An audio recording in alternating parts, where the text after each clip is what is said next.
7장 올리브는 계속해서 반항한다. 노 클레이폴은 최대한 빠른 걸음으로 숨 한 번 돌리지 않고 거리를 내달려 구비는 대문 앞에 도달했다. 여기서 그는 1, 2분쯤 쉬면서 한바탕 흐느끼는 격정을 불러일으켜 겁에 질리고 눈물 범벅인 감동적인 모습을 지어냈다.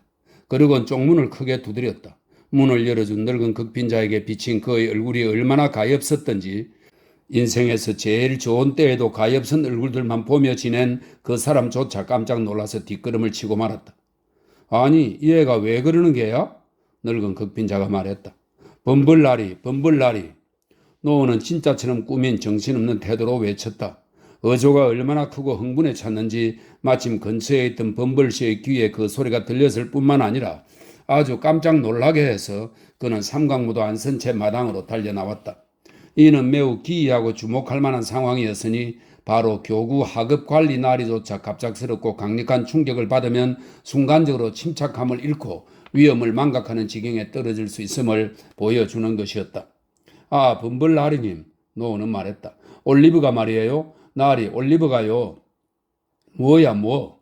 범벌씨가 중간에 끼어들며 말했는데 쇠붙이처럼 무정한 그의 눈에 한 줄기 기쁨의 성광이 번뜩이는 듯 했다.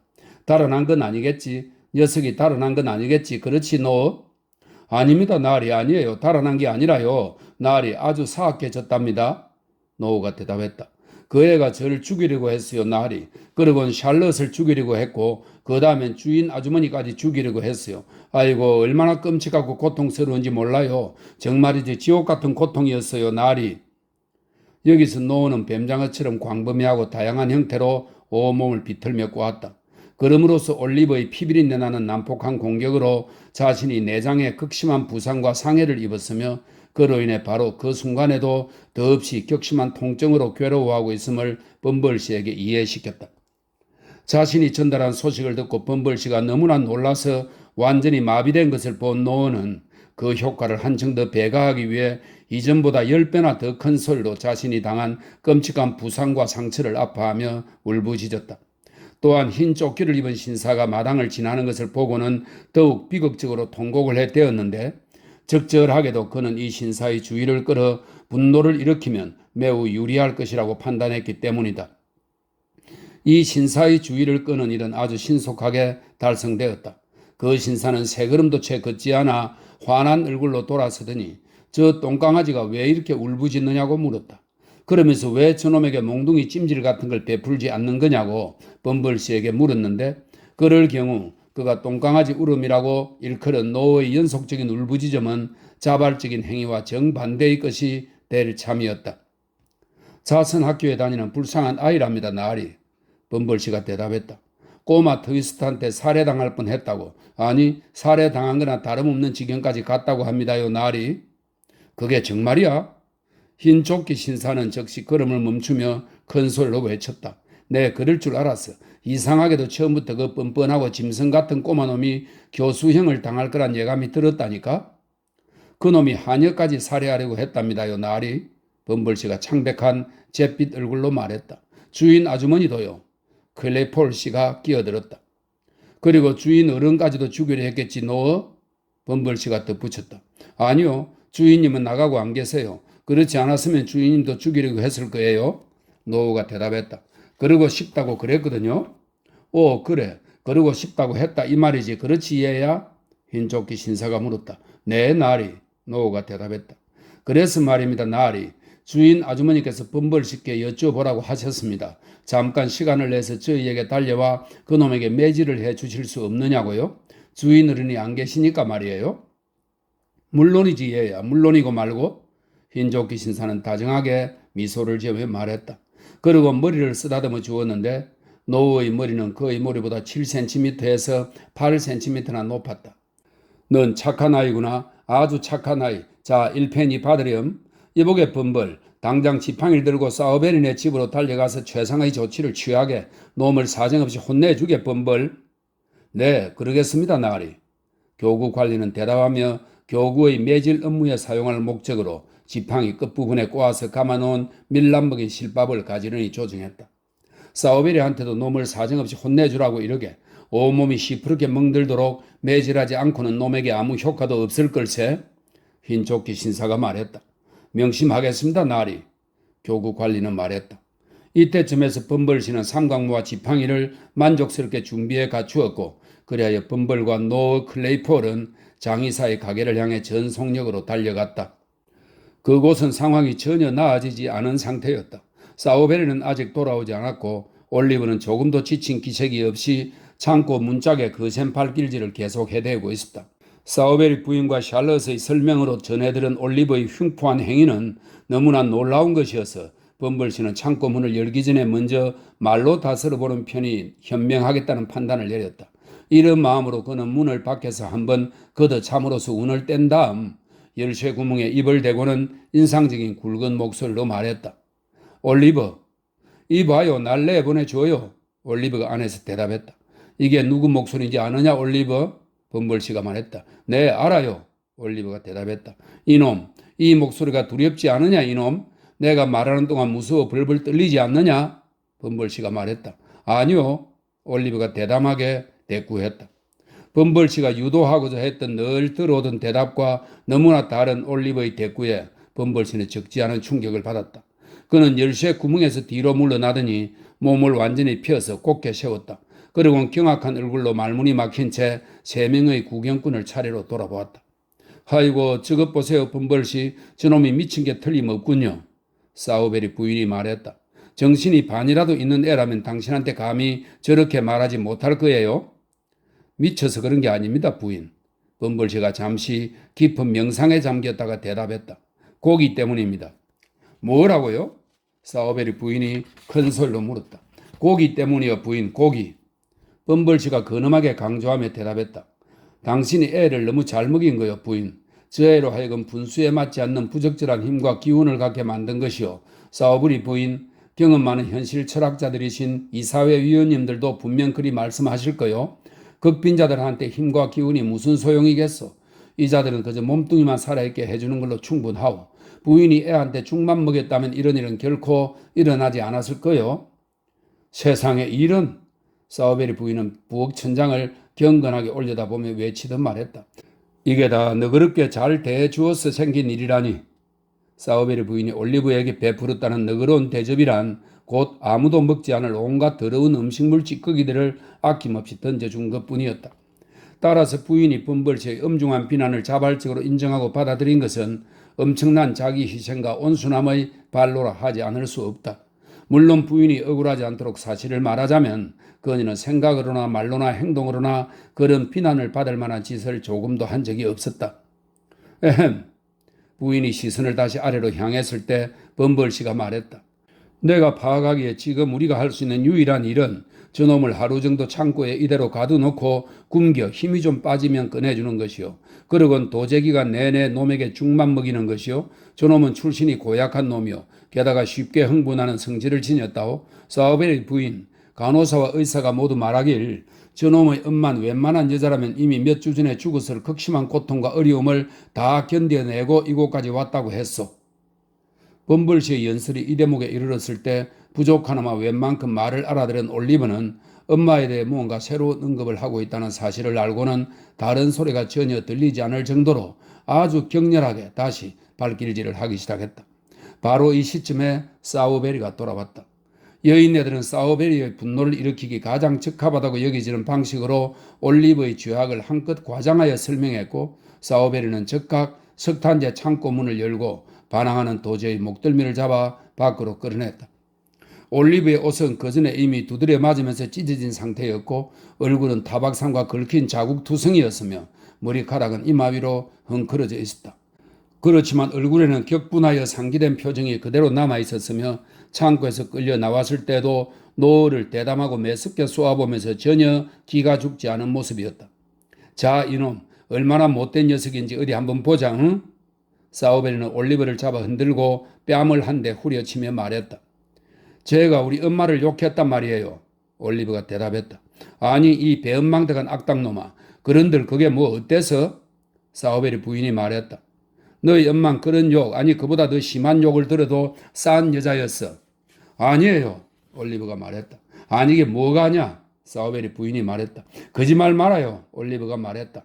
사우벨의 부인은 갑자기 울음보를 터뜨렸다. 부인의 울음보에 사우벨이 씨는 다른 도리가 없었다.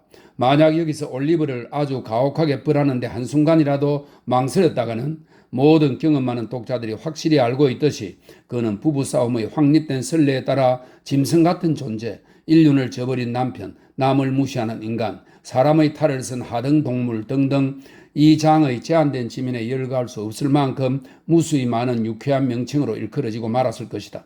공정하게 말해서 사우벨의 씨는 힘이 닿는 한, 그다지 멀리 닿는 힘은 아니었지만 힘이 닿는 한 올리브에게 친절히 대해주려는 마음이었다.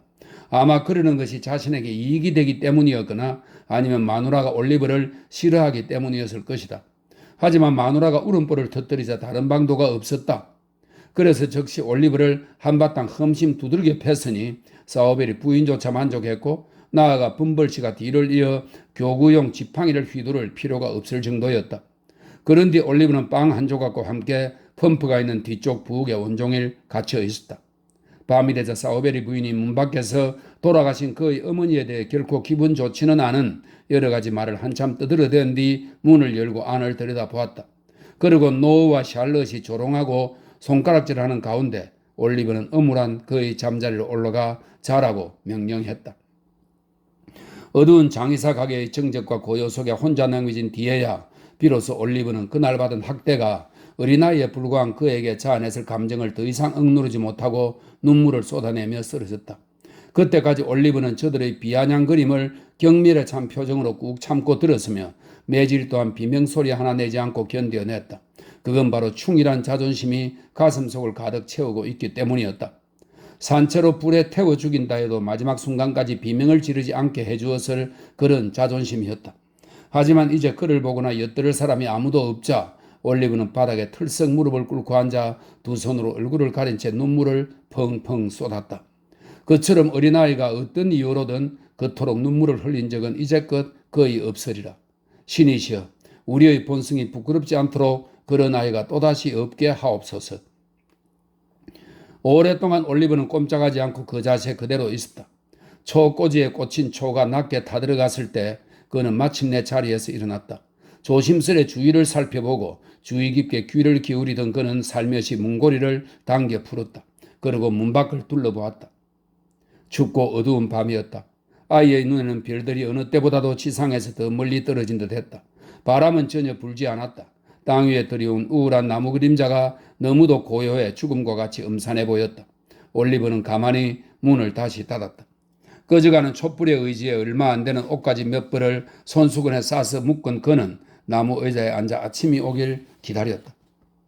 첫 새벽 햇빛이 가게에 있던 문 틈새로 비쳐들었을 때 올리브는 의자에서 일어나 다시 빗장을 풀고 문을 열었다. 두려운 듯 한번 둘러보고 한순간 멈칫하며 망설이더니 다음 순간 등 뒤로 문을 닫고 길거리에 나와 있었다. 올리브는 어디로 도망갈지 마음을 정하지 못한 채 좌우를 둘러보았다. 마차들이 읍내 밖으로 나갈 때 언덕으로 힘들게 올라가는 걸 본 기억이 떠올랐다. 그도 그 길을 택했다. 들판을 가로지르는 새길이 있는 곳에 이르렀을 때 그 길로 얼마쯤 가면 다시 큰 길로 빠진다는 걸 알았던 그는 새길로 들어서서 빠르게 계속 걸어갔다. 범벌씨가 보육원에서 구빈원으로 처음 데리고 갈 때 옆에서 종종 걸음으로 따라가던 길이 바로 이 길이라는 것을 올리브는 생생하게 기억했다. 길은 보육원 바로 앞을 지나게 되어 있었다. 이를 생각하자 올리브의 가슴은 빠르게 뛰었고 되돌아 갈까 싶은 마음이 들었다. 하지만 이미 한참 걸어왔는지라 그러자면 시간을 너무나 많이 잃게 될 것이었다. 게다가 아주 이른 시간이라 사람들 눈에 띌 염려가 거의 없었다. 그래서 그는 계속 걸어갔다. 보육원이 보였다.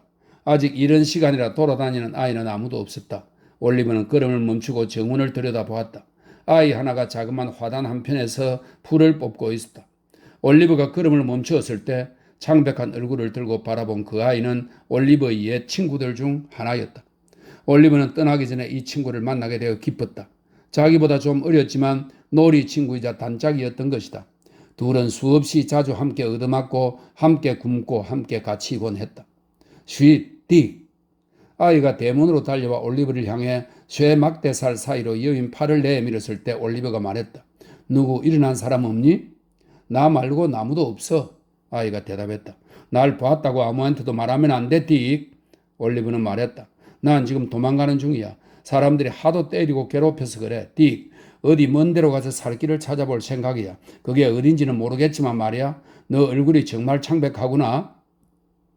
의사 선생님이 말하는 걸 들었는데 난 곧 죽을 거래. 아이는 엷은 미소를 띠며 대답했다. 형을 만나봐서 정말 기뻐. 하지만 그만 머뭇거리고 어서 가, 어서. 아니야. 너한테 작별 인사는 해야지. 올리브가 대답했다. 딕, 우리 나중에 다시 만나자. 우린 꼭 다시 만날 거야. 넌 건강해지고 행복하게 될 거야. 나도 그러길 바라. 아이는 대답했다. 하지만 죽고 난 뒤에나 그럴 수 있을 거야. 그전엔 아니야. 의사 선생님 말이 맞다는 걸 난 알아. 올리브 형. 왜냐하면 꿈의 천국과 천사들이 그리고 깨어있을 땐 한 번도 본 적 없는 다정한 얼굴들이 아주 자주 나타나거든. 한번 안아줘, 형. 아이는 낮은 대문 위로 기어올라 작은 두 팔로 올리브의 목을 감싸 안으며 말했다. 잘 가, 형. 하나님께서 형을 지켜주실 거야. 이 축복의 말은 비록 어린아이의 입술에서 나온 것이지만 올리브에게는 지금까지 받아본 최초의 축복이었다.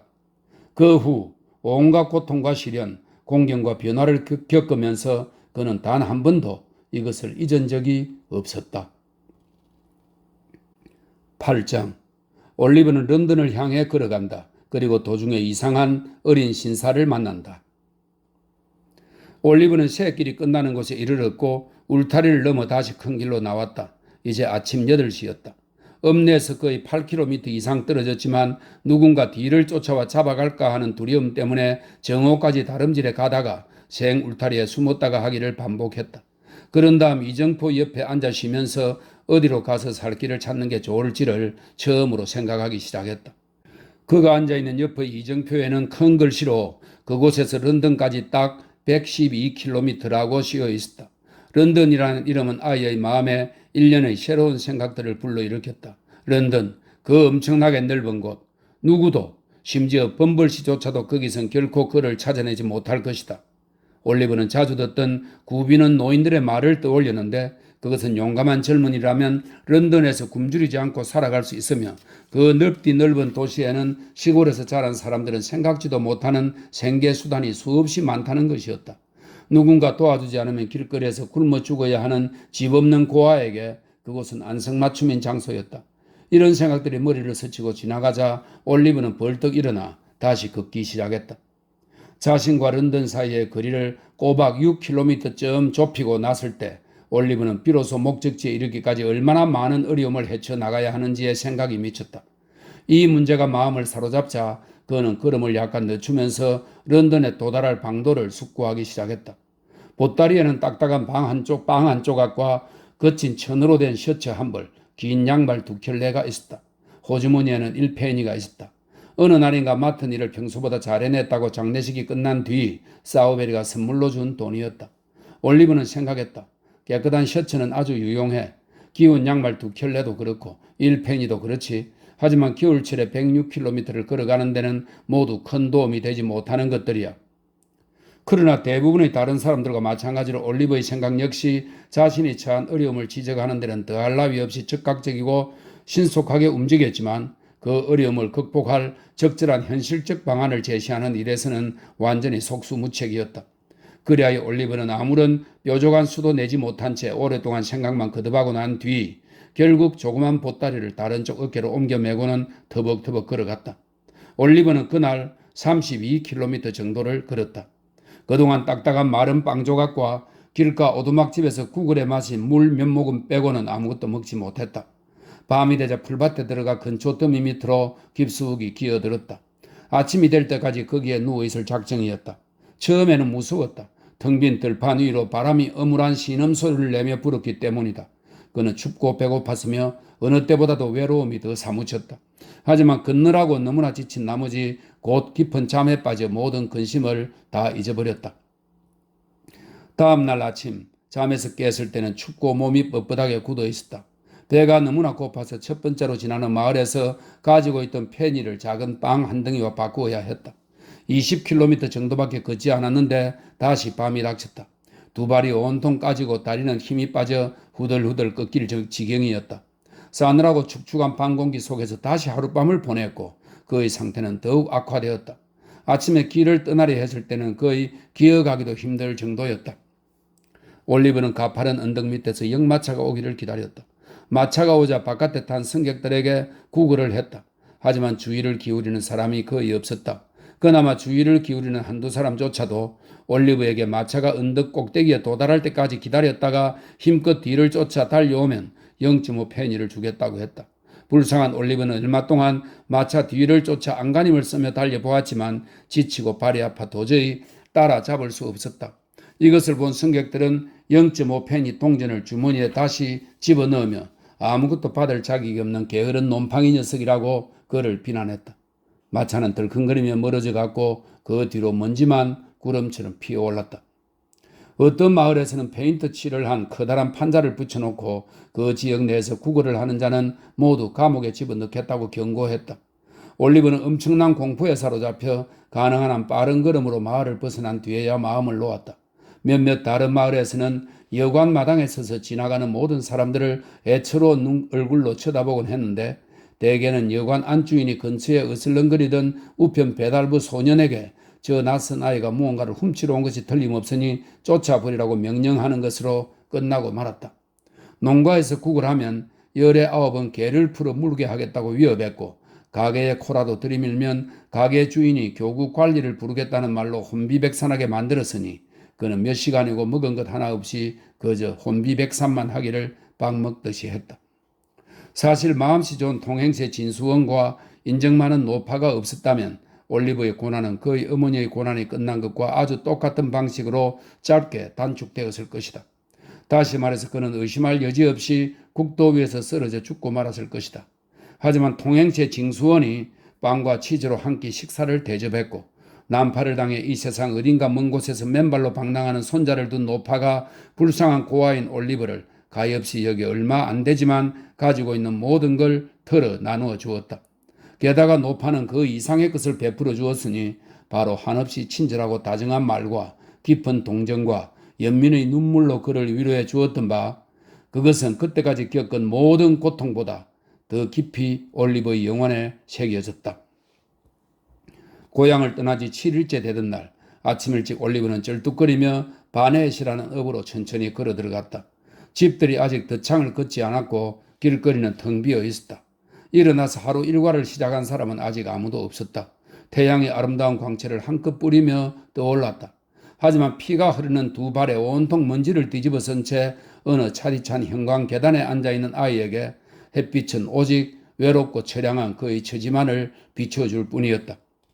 점차 덧창이 열리고 차량이 거쳐서며 사람들이 이쪽 저쪽에서 지나다니기 시작했다. 잠시 걸음을 멈추고 올리브를 바라보거나 아니면 바쁘게 지나쳐가면서 고개를 돌려 쳐다보는 사람들이 어쩌다 한두 명 있었지만 도움을 주거나 어떻게 그곳에 오게 되었는지 관심을 가지고 물어보는 사람은 아무도 없었다. 올리브는 구걸할 용기를 내지 못한 채 그냥 앉아 있었다. 올리브는 얼마 동안 계단에 웅크리고 앉아 술집이 엄청나게 많은 것, 반에서는 크고 작은 술집들이 한 집 걸러 하나씩 있었다. 술집이 엄청나게 많은 것에 놀라기도 하고 지나가는 역마차들을 멍하니 바라보기도 하고 또 자기가 나이에 걸맞지 않은 굉장한 용기와 결심으로 일주일이나 걸려 해낸 일을 마차들이 다 몇 시간 만에 쉽게 해치울 수 있다니 참 신기하구나 하는 생각도 했다. 그러다가 문득 한 소년을 보고 정신을 차렸는데 그 아이는 몇 분 전에 올리브를 무관심하게 지나쳐 가는가 싶더니 다시 돌아와서는 길 반대편에서 그를 아주 열심히 뜯어보고 있었던 것이다. 올리브는 처음엔 별로 신경 쓰지 않았다. 하지만 아이가 너무나 오래 꼼짝 않고 뚫어져라 바라보며 보아서 올리브는 마침내 고개를 들어 아이의 빤히 쳐다보는 시선을 마주 보았다. 그러자 아이는 길을 건너 걸어오더니 올리브에게 다가와 말을 걸었다. 이복의 친구 무슨 일인가? 어린 방랑자에게 이렇게 질문을 던진 소녀는 올리브와 대충 비슷한 또래였지만 올리브가 이제까지 만나본 가장 괴상한 모습의 아이였다. 덜창코에 이마가 납작하고 얼굴이 쌍스럽게 생겼으며 어느 아이 못지않게 지저분한 모습이었다. 하지만 태도와 행동은 완전히 어른이나 다름없었다. 나이에 비해 키가 작은 편이었고 다리가 약간 휘었으며 눈은 작고 날카롭고 못생겼다. 모자는 머리 꼭대기에 아주 살짝 얹어놓아 언제라도 떨어져 버릴 것만 같았다.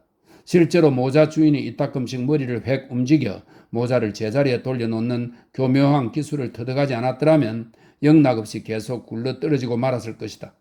그는 어른 외투를 입고 있었는데 길어서 그의 발꿈치까지 닿을 정도였다.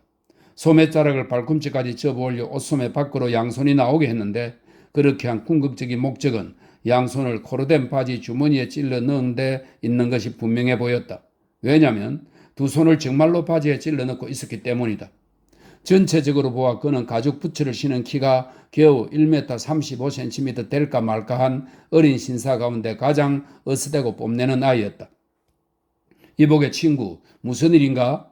이 괴상한 어린 신사가 올리브에게 다시 물었다. 피곤하고 배가 너무 고파. 올리브는 눈물을 글썽이며 대답했다. 오래 걸었어. 일주일 동안 내내 걸었어. 일주일 동안 걸었다고? 어린 신사가 말했다. 아, 그래. 메부리의 명령이구나. 그렇지? 어리둥절해하는 올리브의 표정을 보고 그는 덧붙였다. 넌 메부리가 뭔지 모르는 모양이구나. 이 똘똘이 친구야. 올리브는 문제의 그 단어가 언제나 새 주둥이를 가리키는 줄 알았다고 유순하게 대답했다. 아니, 이거 완전 풋내기구만. 어린 신사는 소리쳤다. 글쎄, 메부리는 바로 치안 판사를 말하는 거야. 메부리의 명령으로 걷는다는 건 똑바로 나아가지 않고 그저 한없이 위로만 올라가야 한다는 걸 뜻해. 절대 다시 내려가는 법이 없이 말이야. 넌 방아를 돌려본 적도 없나? 여기서 이 방아에 대한 설명이 있습니다. 감옥에서 죄수가 발로 밟아 돌리도록 되어 있는 연자방아 비슷한 형벌, 기구를 지칭한다고 되어 있네요. 넌 방아를 돌려본 적도 없냐? 방아? 무슨 방아? 올리브가 물었다. 무슨 방아냐니? 아니, 그 방아 있잖아. 아주 작아서 콩밥집. 이 콩밥집은 교도소를 말합니다. 아주 작아서 콩밥집 안에서 잘 돌아가고 세상살이가 좋을 때보다 어려울 때 언제나 더 잘 돌아가는 그 방아 있잖아. 세상살이가 좋을 땐 일꾼을 구하기가 어려우니까 말이야. 여기서 일꾼은 죄수를 말합니다. 그건 그렇고 어린 신사는 말했다. 넌 지금 밥통이 텅 비었다고 했는데 내가 좀 채워주지. 사실 나도 주머니 사정이 썰렁해서 1실링하고 0.5페니밖에 없지만 그걸로 어떻게든 한번 최대한 꿍쳐보자. 자, 벌떡 일어서. 자, 어서 자리를 뜨자. 어린 신사는 올리브가 일어나는 것을 도와주고는 근처의 식료품 가게로 그를 데리고 갔다. 거기서 상당량의 훈제 햄과 큰 빵 한 덩어리, 그의 표현을 빌리면 4페니짜리 기업빵, 기업빵은 즉 곡식 껍질을 빻아 만든 질 낮은 빵을 말합니다. 기업빵 한 덩어리를 샀다. 어린 신사는 빵 속의 일부분을 파내어 구멍을 하나 만든 뒤 거기에다 햄을 채워 넣는 교묘한 방법으로 햄이 더러워지지 않게 잘 처리한 다음 그 빵을 겨드랑이에 끼고는 자그마한 술집으로 들어가서 건물 맨 뒤쪽의 바 안으로 올리브를 안내했다. 그곳에 앉자 이 불가사의한 어린 신사의 지시에 따라 맥주 한 단지가 나왔고 올리브는 새로 사귄 친구의 권유에 따라 식사를 하기 시작하여 한참 동안 정신없이 먹으랬다. 그러는 동안 괴상한 소년 신사는 이따금씩 올리브를 매우 유심히 살펴보았다. 런던에 가는 거냐? 올리브가 마침내 다 먹고 나자 괴상한 소년이 말했다. 묵을 곳은 있냐? 아니, 없어. 돈은 없어. 괴상한 소년은 휘파람을 휙 불었다. 그리고는 두 팔을 외투 소매가 허락하는 한 깊숙이 바지 주머니에 찔러 넣었다. 넌 런던에 사니? 올리브가 물었다. 다른 데 돌아다니지 않을 땐 그래. 소년은 대답했다. 너 오늘 밤 잘 곳이 필요하겠구나. 그렇지? 사실 그래. 올리브는 대답했다. 시골을 떠난 뒤로 한 번도 지붕 밑에서 자본 적이 없어. 그 문제로 애간장 태울 것 같다. 어린 신사가 말했다. 나도 오늘 밤 런던에 가야 하는데 거기 사는 괜찮은 노인 한 분을 알거든. 그분이 공짜로 재워줄 거야. 한 푼도 안 받고 말이야. 물론 그분을 잘 아는 신사가 늘 소개할 때 그렇지. 혹시 그분을 잘 아는 사람이 바로 나 아니냐고? 물론 아니지. 전혀 아니지. 절대 아니지. 뒷부분의 말이 장난스럽게 던진 반어라는 걸 암시라도 하려는 듯 어린 신사는 한껏 미소를 지으며 맥주 잔을 싹 비웠다. 머물 곳을 마련해 주겠다는 뜻밖의 제안은 올리브로서는 거절하기 힘든 너무나 좋은 제안이었다. 특히 그 소년이 바로 뒤이어서 자기가 말한 노신사가 올리브에게 괜찮은 일자리를 지체 없이 얻어줄 것이라고 확언했기에 더욱 그랬다. 그 결과 좀 더 친밀하고 속을 터놓는 대화가 이어졌는데 이를 통해 올리브는 자기 친구가 이름은 잭 도킨스이며 앞에서 언급한 늙은 신사의 특별한 보호와 총애를 받는 아이라는 것을 알게 되었다. 도킨스 씨의 겉모습으로 보건대 그의 후견인이라는 분이 자신이 돌봐주는 사람들에게 베푸는 관심과 편의가 그다지 훌륭한 것이라고 하기는 좀 어려웠다. 하지만 도킨스 씨가 다소 경박하고 쌍스러운 말투를 사용하는 데다 또 스스로 공언하기를 친한 붓들 사이에서는 약삭빠른 꾀돌이라는 별명으로 더 잘 알려져 있다고 했기 때문에 올리브는 이 친구가 워낙 성격이 방탕하고 제멋대로인 탓에 그동안 은인의 도덕적인 가르침을 전혀 받아들이지 않은 것이겠구나 하고 결론을 내렸다.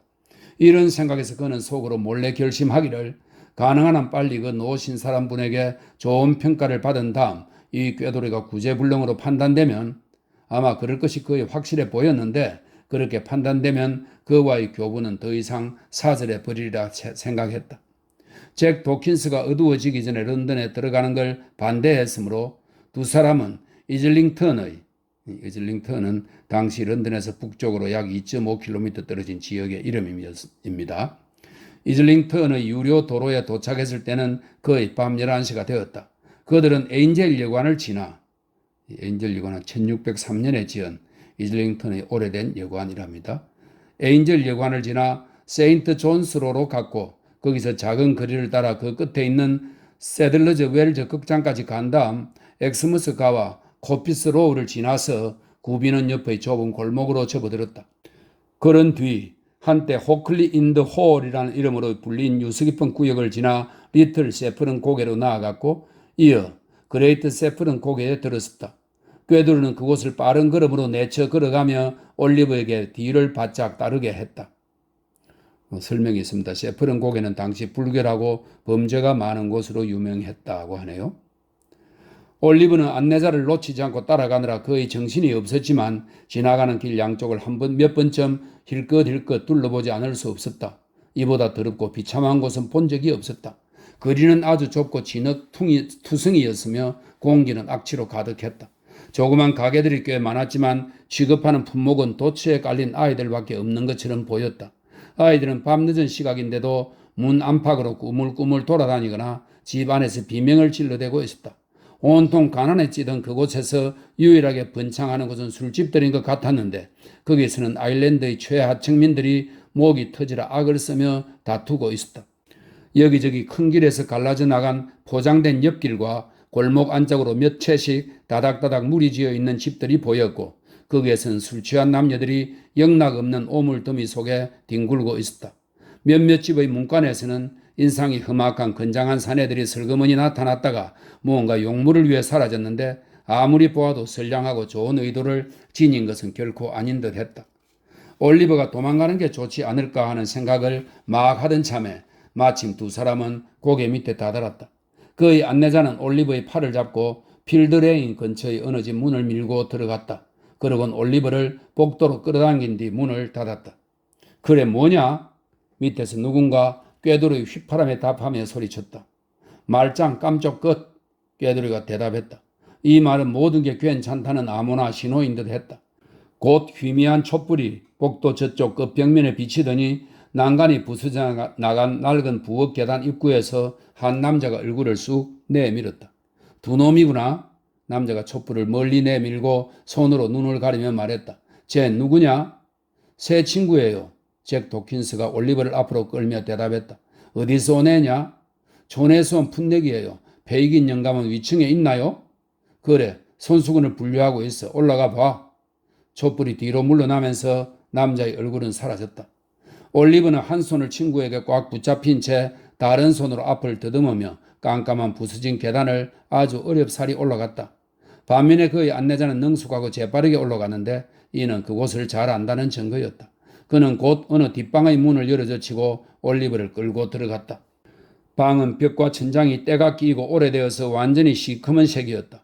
벽난로 앞에 전나무 탁자가 하나 있었는데 그 위에는 생강 맥주병에 촛불이 꽂혀 있고 백납단지 2-3개와 버터 바른 빵 한 덩이, 접시 하나가 놓여 있었다. 벽난로 선반에 끈으로 연결해 불 위에 얹어놓은 프라이팬에서는 소시지를 요리하는 중이었다.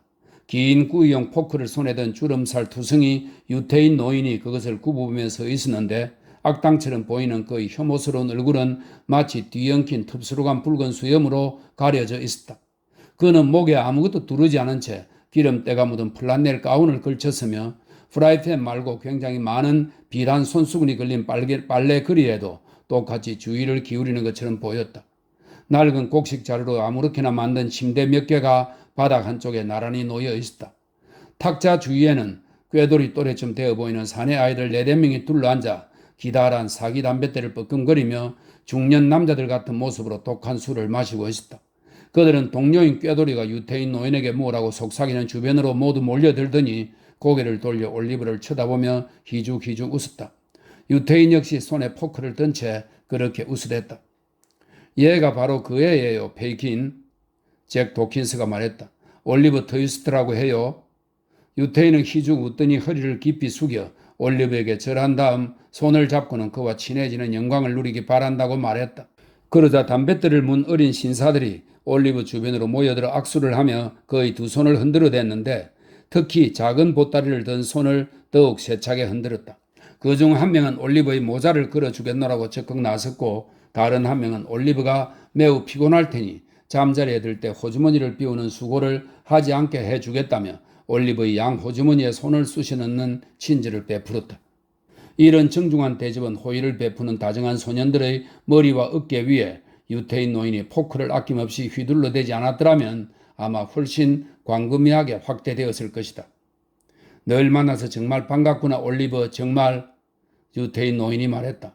꾀돌아 소시지를 옮겨 놓아라. 그리고 올리브가 앉게 난로가에 통을 하나 갖다 놓아라. 아하, 너 저 손수건들을 쳐다보고 있는 게로구나. 그렇지 얘야. 참 많기도 하지. 그렇지. 뭐 그냥 한번 펼쳐보고 살펴보는 거란다. 빨기 전에 말이다. 그뿐이야 올리브. 그래 그뿐이지. 하하하. 이 말의 끄트머리에 명랑한 노신사의 장래가 촉망되는 제자들은 모두 한바탕 요란스럽게 웃음보를 터뜨렸다. 그리고 웃음보가 여전히 이어지는 가운데 저녁 식사가 시작되었다. 올리브는 자기 몫을 먹었다. 유태인이 물을 섞은 따뜻한 지인을 한 장 주면서 다른 어린 신사가 써야 하니 곧바로 잔을 비우라고 말했다. 올리브는 시키는 대로 했다. 그러고 난 후 올리브는 몸이 살며시 들려 침대에 눕혀지는 것을 느꼈고 곧 깊은 잠에 빠져들었다. 9장. 유쾌한 노신사와 장래가 촉망되는 제자들에 대해 좀 더 세부적인 사항이 언급된다. 다음날 아침 늦게서야 올리브는 깊고 오랜 잠에서 깨어났다. 방에는 유태인 노인 외에는 아무도 없었다. 그는 냄비에 아침 식사용 커피를 끓이는 중이었는데 쇠 숟가락으로 커피를 휘휘 저으면서 작은 소리로 혼자 휘파람을 불었다. 그는 이따금 아래층에서 무슨 조그만 소리가 날 때마다 동작을 멈추고 귀를 기울였다. 그리고 아무 일도 아니라고 안심이 되면 다시 전처럼 휘파람을 불며 커피를 저었다. 올리브는 비록 잠에서 깨어나긴 했지만 완전히 정신이 든 것은 아니었다. 인간에게는 자는 것도 아니고 깬 것도 아닌 몽롱한 상태가 있다. 이때 우리는 눈을 절반쯤 뜬 상태에서 한편으로는 꿈을 꾸는 동시에 다른 한편으로는 주변에서 일어나는 모든 일들을 절반쯤 의식하는데 이런 상태로 5분 동안에 꾸는 꿈이 눈을 꼭 감고 완전한 무의식 상태에 빠져 5밤 동안 자면서 꾸는 것보다 더 많다. 이런 때 우리 인간은 자기 정신의 작용 능력을 얼마간 깨닫게 되는 바 육체의 결박과 제약에서 벗어난 정신이 시공을 박차고 지상으로 솟아오르며 발휘하는 놀라운 능력을 어렴풋이 인식하는 것이다. 올리브는 정확히 이런 상태였다. 반쯤 뜬 눈으로 유태인을 보았고 그의 낮은 휘파람 소리를 들었으며 쇠 숟가락이 냄비 안쪽 면을 끓는 소리를 알아차렸다. 하지만 그 순간 이 감각들은 그의 정신세계에서 그가 이제까지 알았던 그의 모든 사람들을 만나보며 바쁘게 움직였다. 커피가 준비되자 유태인은 냄비를 난로 시렁에 얹었다. 그러고 난 뒤 마치 뭘 해야 할지 모르는 듯 몇 분 동안 망설이며 서 있더니 돌아서서는 올리브를 바라보며 이름을 한번 불렀다. 올리브는 대답이 없었거니와 은음으로 보나 잠들어 있는 모습이었다. 이것을 확인한 유태인은 문 쪽으로 살며시 걸어가 문을 잠갔다. 그런 다음 올리브가 보기에 바닥의 비밀 구멍 같은 데서 작은 상자 하나를 꺼내어 탁자에 조심스럽게 올려놓았다. 뚜껑을 열고 안을 들여다보는 노인의 두 눈은 빛났다. 그는 낡은 의자를 탁자로 당겨다 놓고 앉았다. 그러곤 상자에서 보석이 번쩍이는 멋진 금시계를 꺼냈다. 그래. 유태인은 어깨를 들썩이면서 흉측한 미소로 얼굴을 온통 뒤틀어대며 말했다. 정말 영리한 놈들이었어. 영리한 놈들. 마지막 순간까지 버티다니. 목사 영감탱이한테도 여기서 말하는 목사 영감탱이는 사형수의 상담과 고해를 담당하는 목사를 지칭한다고 합니다. 목사 영감탱이한테도 어딘지 절대로 말하지 않았지.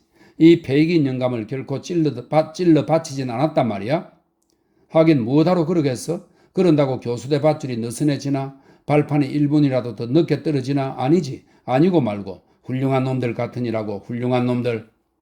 이 말과 함께 비슷한 종류의 또 다른 말들을 생각나는 대로 중얼거리면서 유태인은 시계를 다시 상자 속에 고이 내려놓았다.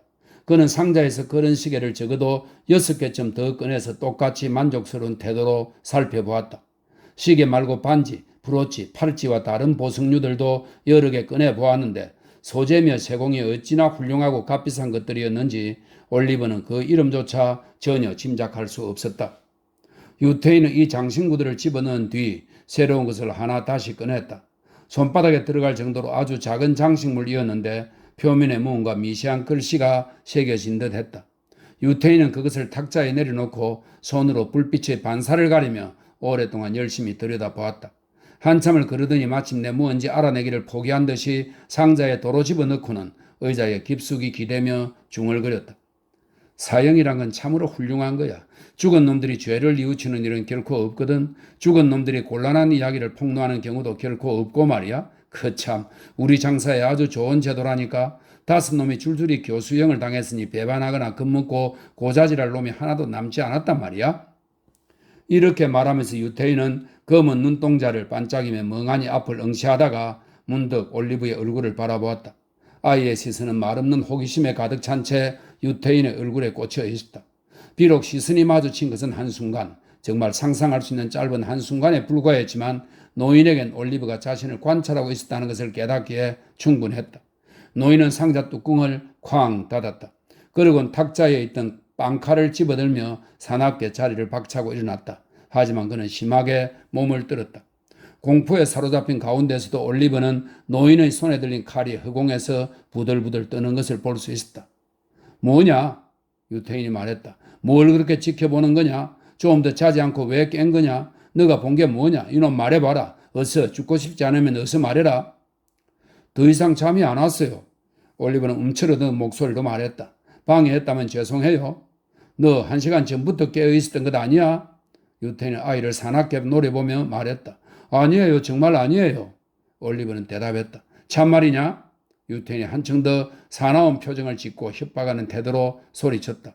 맹세코 정말이에요. 올리브는 대답했다. 정말로 안 깨어 있었어요. 이런 쩌쩌 얘야. 유태인은 갑자기 원래의 상냥한 태도로 돌아가며 말했다. 그리고는 칼을 가지고 잠시 장난을 치다가 내려놓았는데 마치 단순히 놀이삼아 칼을 집어들었을 뿐이라는 믿음을 심어주려는 것 같았다. 물론 나도 알지 얘야. 그저 한번 놀래주려고 했을 뿐이란다. 넌 아주 훌륭한 애로구나. 하하. 그래, 넌 참 훌륭한 애야 올리버. 유태인은 키득거리며 두 손을 비벼댔다. 하지만 그러면서도 불안한 표정으로 상자를 헐끗 바라보았다. 여기 이 안의 예쁜 물건들을 좀 봤니 얘야? 유태인은 잠시 가만히 있다가 손으로 상자를 만지며 말했다. 네, 올리버가 대답했다. 오, 그래? 유태인은 다소 창백해지면서 말했다. 이것들은 내 물건이란다, 올리버. 얼마 안 되는 내 전 재산이지. 늙어서 먹고 살 거라곤 이게 전부란다. 사람들은 날 구두쇠라고 부른단다. 얘야, 그저 구두쇠라고 말이야. 그뿐이야. 올리브는 노 신사가 그토록 많은 시계를 가지고도 이렇게 더러운 곳에서 살다니 정말 구두쇠임에 틀림없구나 하고 생각했다. 하지만 꾀돌이와 다른 아이들을 보살피려면 아마도 굉장히 많은 돈이 들 것이라 생각하고는 공경에 찬 눈으로 유태인을 한번 바라본 뒤 이제 그만 일어나도 되는지 물었다. 물론이지 얘야. 물론이고 말고. 노 신사가 대답했다. 잠깐 저기 문 옆 구석에 물 주전자가 있단다. 가서 가져오너라. 내가 세숫대를 내줄 테니 씻으렴 얘야. 올리브는 일어나 방을 가로질러 갔다. 그리고 주전자를 들기 위해 잠깐 허리를 구부렸다. 그가 다시 돌아섰을 때 상자는 사라지고 없었다. 올리브가 세수를 하고 유태인의 지시에 따라 세숫대야의 물을 창밖에 버림으로써 정리정돈까지 다 마쳤을 때 꾀돌이가 돌아왔다. 전날 밤 담배를 피우던 아이들 가운데 매우 쾌활한 소년도 함께 와서 정식으로 올리브에게 찰리 베이츠라고 소개했다. 네 사람은 곧 식탁에 앉아 커피와 꾀돌이가 모자 속에 넣어온 뜨거운 롤빵과 햄으로 아침을 먹었다. 그래, 유태인이 올리브를 은밀하게 헐끗 바라보며 꾀돌이한테 말을 걸었다. 아침에 일을 좀 하고 왔겠지 얘들아? 열심히 했지요. 꾀돌이가 대답했다. 빡세게 말이에요. 찰리 베이츠가 덧붙였다. 잘했다 잘했어. 유태인이 말했다. 그래 꾀돌이 넌 뭘 가지고 왔니? 지갑 2개요. 어린 신사는 대답했다. 꽉 찬 것들이냐? 꽤 꽉 찬 것들이에요. 올리브는 지갑 2개를 꺼내며 말했다. 하나는 초록색이고 다른 하나는 빨간색이었다. 보기보다는 실하지 않구나. 지갑 안을 자세히 살펴본 뒤 유태인이 말했다. 하지만 아주 멋지게 잘 만들었구나. 예, 솜씨가 아주 훌륭하지 않니 올리버? 네, 정말 그러네요. 올리브는 말했다. 이 말에 찰리 베이츠는 요란스럽게 웃어댔는데 이제까지 상황에서 웃어댈 만한 요소를 전혀 발견하지 못한 올리브는 몹시 놀라며 어리둥절해했다. 그래, 넌 뭘 가지고 왔니 얘야? 페이긴이 찰리 베이츠에게 말했다. 손수건이요. 베이츠군은 대답과 동시에 손수건 4개를 꺼내놓았다. 어디 보자. 유태인은 손수건들을 면밀히 살펴보며 말했다. 아주 좋은 것들이구나. 아주. 하지만 이름을 잘못 써놓았구나. 찰리. 잘못 써놓은 걸 바늘로 뜯어내야 할 텐데 우리 올리버한테 어떻게 하는지 가르쳐주면 어떨까? 어때 올리버? 괜찮겠니? 하하하. 네, 가르쳐주세요. 올리버가 대답했다. 너도 찰리 베이츠처럼 손수건을 쉽게 만들 수 있으면 좋겠지. 안 그러니 얘야? 유태인이 말했다. 그럼요. 정말 좋을 거예요. 가르치만 주신다면요. 올리버가 대답했다. 베이츠군은 올리버의 대답에서 무언가 기막히게 우스꽝스러운 것을 발견했는지 또다시 웃음보를 터뜨렸다. 그런데 이 웃음은 마침 그가 마시던 커피와 부딪혀 그것을 잘못된 통로로 이끌었고 그 바람에 하마터면 질식사로 일찌감치 젊은 생애를 마감할 뻔했다. 얘가 너무나 지독한 쑥맥이라서요. 찰리가 숨을 돌리고 나서는 자신의 무리한 행동을 사과하듯이 말했다. 꾀돌이는 아무 말 없이 가만히 있다가 올리브의 머리를 눈이 쪽으로 쓰다듬으며 올리브도 머지않아 잘 알게 될 거라고 말했다. 올리브가 얼굴을 빨갛게 붉히자 이를 본 노신사는 화제를 바꾸어 그날 아침 교수형 집행에 구경꾼들이 많이 몰려왔는지 물었다. 설명이 있습니다. 영국에서는 1868년까지 교수형을 공개적으로 집행했다. 교수형 집행에 구경꾼들이 많이 몰려왔는지 물었다. 올리브의 놀라움은 더욱더 커졌다. 왜냐하면 두 아이의 대답으로 보아 둘 다 거기에 갔던 게 분명한 바 당연히 그들이 어떻게 그처럼 부지런히 이것저것 다 할 시간이 있었는지 놀라웠기 때문이다. 아침 먹은 걸 치우고 나자 유쾌한 노신사와 두 소녀는 아주 묘하고 특이한 놀이를 했는데 그것은 다음과 같은 방식으로 수행되었다. 유쾌한 노신사는 바지 주머니 한쪽엔 코담배갑을 다른 한쪽엔 지갑을 조끼 주머니엔 회중시계를 넣었다. 그리고 시계줄을 목에 걸고 셔츠에는 가짜 다이아몬드 핀을 꽂았다. 그런 다음 외투의 단추를 단단히 채우고 안경집과 손수건을 외투 호주머니에 넣은 뒤 나이 먹은 신사들이 흔히 낮에 길거리를 걸어다니는 방식을 흉내내며 빠른 걸음으로 지팡이를 들고 방 안을 왔다 갔다 했다. 그는 이따금 벽난로 앞에 섰다 문 앞에 섰다 하면서 가게 진열창 안을 열심히 들여다보는 신용을 했다. 그럴 때마다 그는 도둑을 당할까 두려워하며 계속 주위를 둘러보았고 주머니마다 돌아가며 톡톡 두드려봄으로써 아무것도 잃어버리지 않은 것을 확인하곤 했는데 그 모습이 자연스러우면서도 얼마나 우스꽝스러운지 올리브는 눈물이 얼굴을 타고 흘러내릴 정도로 우스댔다. 그러는 내내 두 소녀는 노신사 뒤를 바짝 따라다녔다. 노신사가 돌아볼 때마다 재빨리 움직여 눈에 띄지 않았는데 동작이 어찌나 빨랐는지 눈으로 따라가기 불가능할 정도였다. 마침내 꾀돌이가 노신사의 발끝을 잘못 밟은 것처럼 또는 우연히 그의 구두에 발이 걸린 것처럼 행동했고 그러는 사이 찰리 베이츠가 뒤에서 노인에게 몸을 부딪혔다. 그리고 그 짧은 순간에 두 소녀는 더없이 비상한 속도로 노인에게서 코담배갑, 지갑, 시계, 시계줄, 셔츠핀, 손수건, 심지어 안경집까지 모조리 훔쳐냈다. 노신사는 어느 한 호주머니라도 손이 닿은 게 느껴지면 즉시 그게 어느 주머니인지 소리쳤다. 그러면 놀이는 처음부터 다시 시작되었다. 이 놀이를 수없이 반복하고 있을 때 젊은 아가씨 2명이 젊은 신사들을 보러 방문했다. 한 사람은 벳이라고 불렀고 다른 사람은 낸시라고 했다. 둘 다 머리가 아주 길었는데 뒤에서 대충 아무렇게나 털어올리고 구두와 스타킹도 별로 단정하지 못했다. 딱히 예쁘다고 하기는 어렵겠지만 발그레한 얼굴이 매우 건강하고 활기차 보였다. 이들의 행동거지가 몹시 싹싹하고 허물없는 것을 본 올리브는 정말이지 아주 좋은 여자들이구나 하고 생각했다. 사실 의심할 것 없이 그들은 그랬다. 방문객들은 오랫동안 머물렀다. 아가씨 하나가 위장에 냉증이 있다고 호소하자 주인이 독한 술을 대접했고 그 결과 대화는 대단히 유쾌하고 화기애애한 분위기로 발전했다. 한참 후 찰리 베이츠가 이제 발바닥 다질 때가 되었다는 의견을 개진했다. 올리브는 이 말이 나간다는 의미의 프랑스어임을 임에 틀림없다고 생각했다. 왜냐하면 그러고 나서 바로 꾀돌이와 찰리 두 젊은 아가씨들이 친절한 유태인 노인이 다정하게 집어준 용돈을 받아가지고는 모두 함께 나갔기 때문이다. 자, 얘야, 백인이 말했다. 참 즐거운 생활 아니니? 저 애들은 이제 일이 없이 나가서 노는 거야? 오늘 일을 다 끝낸 건가요? 올리브가 물었다. 그렇단다, 유태인이 말했다.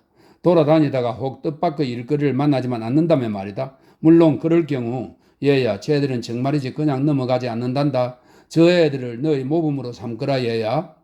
유태인은 말을 강조하기 위해 부삽으로 벽난로를 툭툭 두드렸다. 뭐든지 저 애들이 시키는 대로 하고 어떤 일이든지 저 애들의 충고를 따르거라. 특히 꾀돌이 말을 잘 듣거라 얘야. 걔는 훌륭한 사람이 될 거다. 그리고 너도 훌륭한 사람으로 만들어줄 거다. 너가 그 애를 잘 본받고 따른다면 말이다. 내 손수건에 호주머니 밖으로 삐져나오지 않았니 얘야? 유태인이 갑자기 화제를 바꾸며 말했다. 네, 올리브는 말했다. 한번 빼내볼 수 있겠니? 내가 느끼지 못하게 말이야. 아까 노래할 때 그 애들이 하는 거 보았지 않니? 올리브는 꾀돌이가 하던 대로 한 손으로 주머니의 아랫부분을 받쳐 올리고 다른 손으로 손수건을 살며시 잡아당겼다. 빼내니? 유태인이 소리쳤다. 여기 있어요. 올리브는 손수건을 들어 보이며 말했다. 넌 참 똘똘하구나 얘야. 노 신사는 유쾌한 어조로 칭찬하며 올리브의 머리를 토닥여 주었다. 너보다 영리한 애는 본 적이 없다. 자, 여기 1실링 바꾸라. 이런 식으로 해나가면 넌 이 시대의 가장 훌륭한 사람이 될 거다. 자, 이리 오너라. 손수건에 수놓은 이름 뜯어내는 법을 가르쳐 주마. 올리브는 장난으로 노 신사의 호주머니를 터는 일이 훌륭한 사람이 되는 것과 무슨 상관인지 의아스러웠다. 그러나 자기보다 나이가 엄청나게 많은 유태인 노인이니 틀림없는 말이겠거니 생각하면서 조용히 탁자로 따라가 곧 새로운 공부에 깊이 빠져들었다.